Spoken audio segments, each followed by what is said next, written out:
While investing in renewable energy may seem like a no-brainer decision on the surface, the benefits and drawbacks to these investments make the issue a very complicated one.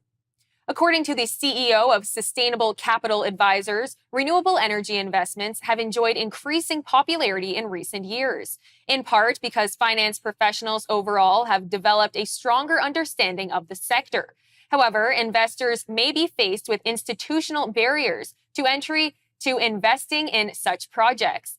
There is also the issue of finding factual and unbiased information about these investments in the time of growing misinformation from a variety of sources. I'm now joined by Brendan Caldwell, Director at Caldwell Securities Limited, to discuss the pros and cons of investing in renewable energy. Welcome back, Brendan.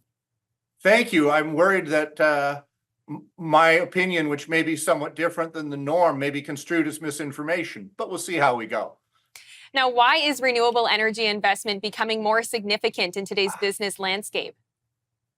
Well, I think there's a number of reasons. I think there's a general overall concern in the world about how traditionally we've generated energy, most of which has come from nuclear, hydroelectric, or the burning of fossil fuels. And it's the latter that I think people and governments are really trying to cut down on. So what are the alternatives? They're not making any more rivers, so there's only so much hydroelectric that can be built. Nuclear is one that was people loved to hate back in the 70s and the 80s because of some fairly high-profile disasters, both here in North America, 3 Mile Island, and even worse in Ukraine, Chernobyl. So people are a little hesitant about nuclear. So the last alternative really is these various renewable energy sources, solar, wind, and others. So it is, if not an inevitability, at least a strong consideration as to how we're going to get from the old way of generating energy to something new. And what are the primary financial benefits of investing in renewable energy? At this point, government subsidies, full stop, end of discussion. It doesn't make economic sense by and large right now. Doesn't mean it can't. My father has this wonderful expression, the second mouse gets the cheese. We, through Urbana Corporation, came into Canada's largest cooperatively owned ethanol plant a few years back, built in 2008, largely with the help of government subsidies. The Integrated Grain Processors Cooperative buys 11% of Ontario's corn crop and produces fuel-grade ethanol. This is renewable energy 1.0, when fossil fuels were seen as the enemy and there was no other real viable alternative.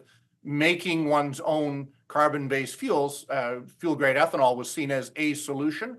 Government's subsidy was very helpful. They lasted to 2016, but only now, over the last, say, 2 or 3 years, absent government subsidy, has this become a very successful enterprise.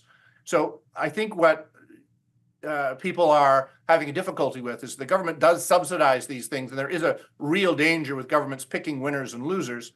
But if they're allowed to exist long enough, in the case of IGPC, it's been in business 16 years and 14 or 15 years before it became really profitable.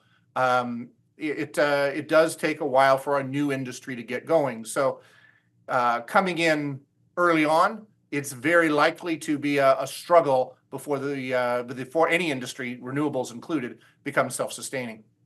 What are the main financial risks associated with investing in renewable energy? Very high cost at present, and the landscape keeps changing, both the political landscape and the technological landscape. You can, say, have built a whole great series of windmills, but if something better comes along, there's a lot of, how does one say, time, effort, work, and sunk costs into building those windmills.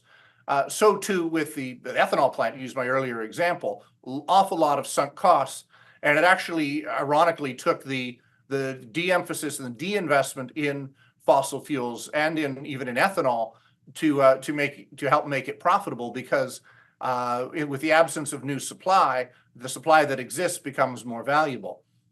So the risks are the political landscape could change. Something that was subsidized is no longer subsidized.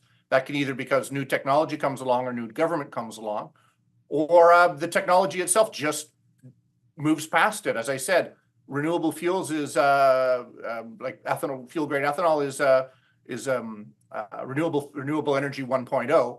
Whether 2.0 or 3.0 is going to be any better remains to be seen, because at least with renewable fuels, with fuel grade ethanol, you are tapping into an existing infrastructure, gas pumps and everything that already exists. There's still so much more infrastructure that needs to be built that I think it'll be 10 or 15 years before electric cars are the norm rather than fossil fuel based ones. Thank you so much for joining us today. Thank you, Theresa.